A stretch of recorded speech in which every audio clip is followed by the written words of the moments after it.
महर्षि में ही सत्संग सुधा सागर सूक्ष्म मार्ग का अवलंबन।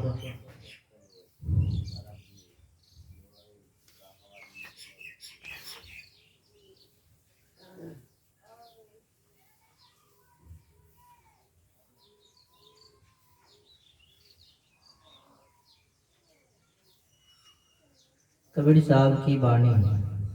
गुरुदेव बिन जीव की कल्पना ना मिटे, गुरुदेव बिन जीव का भला नाहीं। गुरुदेव बिन जीव का तीमिर नासय नहीं, समझी विचारी ले मने माही। राह बाड़िक गुरुदेव ते पाइए, जन्म अनिक की अटक खोलै। कहे कबीर गुरुदेव पूरन मिलै, जीव और शिव तब एक तौलै। का अवलंबन करो। मार्ग वह है जिसका कहीं पर ना ओर है और ना कहीं पर छोड़ है। बीच में कुछ फासला है जिस पर चला जा सकता है। जो जहाँ बैठा रहता है वह वहीं से चलता है।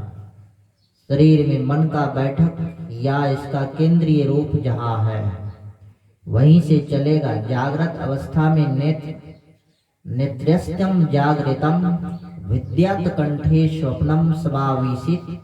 सुसप्तम हृदयस्त्यम तो तुर्यम मूर्धनम अस्थितम। ब्रह्मोपनिषद में आया है, नैनो माही मन बसे, निक्सी जाय नौ ठोर। गुरुगम भेद पताइया सब संतन सिरमोर। कबीर साहब कहते जान ले सत्य पहचाने ले। सुरत साची बसे दीद दाना, खोलो कपाट यह बाट सहजय मिले। पलक परवीन दीव दृष्टि ताना। दरिया साहब बिहारी कहते मैं वासा है। नेत्र कहने से तीसरी आंख जाननी चाहिए, जहां से इन दोनों आंख में धारा आती है। जिसे शिव नेत्र कहते हैं, इसे आज्ञा चक्र का केंद्र भी कहते हैं। आज्ञा चक्र के दो भाग, एक भाग को अंधकार और दूसरे भाग को प्रकाश में बतलाया है। आज्ञा चक्र का जो केंद्र है वही मन का बैठक है, किंतु बाह्य इंद्रियों से संबंधित रहने के कारण उसका रुख बिल्कुल अंधकार और बाह्य विषयों की ओर है। इसलिए जब पहले वह अपने अंदर में देखता है तब उसे अंधकार मालूम होता है। इंद्रियों में जो मानस धारा है वह नीचे की ओर है। यदि इसकी धारा इंद्रियों से हटे तो इंद्रियां सचेष्ट हो नहीं सकेगी।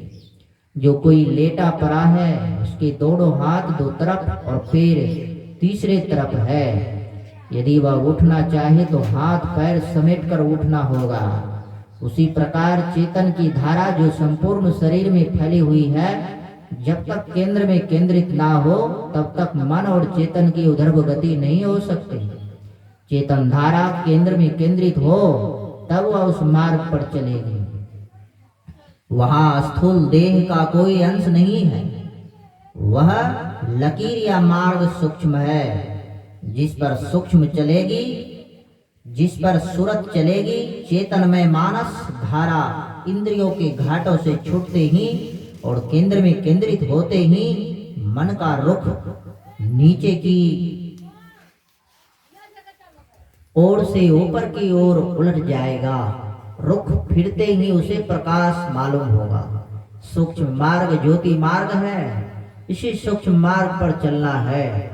इस विषय को यदि कोई सिर्फ पढ़े और सुने किंतु उस मार्ग पर चलने के लिए नहीं जाने तो वह लाभ नहीं होगा। जो होना चाहिए सूक्ष्म मार्ग ज्योति मार्ग है, किंतु वह ज्योति भूमंडल की ज्योति नहीं है, वह ब्रह्म ज्योति है। उस पथ पर पहले मन सहित चेतन जाएगा, फिर मन को छोड़कर केवल चेतन जाएगा। इसके वास्ते बाहर यत्न करने पर पता नहीं लग सकता। यह यत्न अंदर अंदर करने का है। अपनी वृत्तियों को समेटकर अंदर कीजिए। इस सिमटाव के लिए सांभवी या वैष्णवी मुद्रा का अभ्यास कीजिए। देखने के किसी विशेष ढंग को सांभवी और वैष्णवी मुद्रा कहते हैं। देखने के लिए उपनिषदों में 3 दृष्टियों में आया है। तद दर्शने तिष्ठो मूर्त्याः अमा प्रति प्रत्यान्मुन्माः चेति निमीलित दर्शयो ममा दृष्टि अर्धो निमीलितम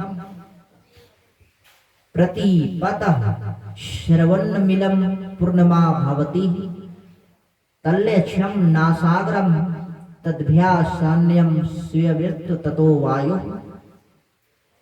आश्चर्य मंडल ब्राह्य उपनिषद में आया है, द्वादश गुंड पर्यंते नासागरे विमलिम्ब वरे संविदाद्वी प्रसायमिन्त्यं प्राणस्पंदो निरुदध्यते भूमध्य तार कालको शांतवानित्मुद्यते चेतनेक तने बद्धे प्राण स्पंदे निरुवध्यते चिरकालम हृदय कांत विशंत वेदांत मुन्यते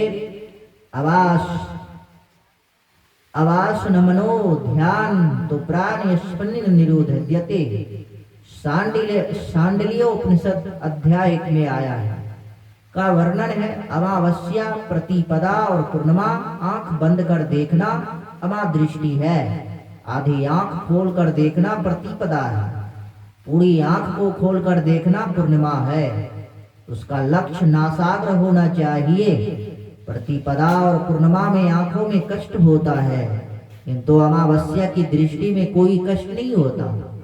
दृष्टि आंख, डीम और पुतली को नहीं कहते, देखने की शक्ति को दृष्टि कहते हैं। दृष्टि और मन एक ओर रखते हैं तो मस्तिष्क में कुछ परिश्रम मालूम होता है। इसलिए संतों ने कहा, जब तक तुमको भार मालूम नहीं हो तब तक करो, भार मालूम हो तो छोड़ दो। किसी गंभीर विषय को सोचने से मस्तिष्क पर बल पड़ता है, मस्तिष्क थका सा मालूम होता है, तब छोड़ दीजिए। रेचक, पूरक और कुंभक के लिए कुछ कहा नहीं गया है, केवल दृष्टि साधन करने को कहा, प्राणायाम करने के लिए नहीं कहा। जो ध्यानाभ्यास करता है उसको प्राणायाम आप ही आप हो जाता है। यह प्रवचन मुंगेर जिला अंतर्गत ग्राम खगड़िया में दिनांक 28/2/1953 ईस्वी के सत्संग में हुआ था। श्री सद्गुरु महाराज की जय। आरती संग सतगुरु की जय।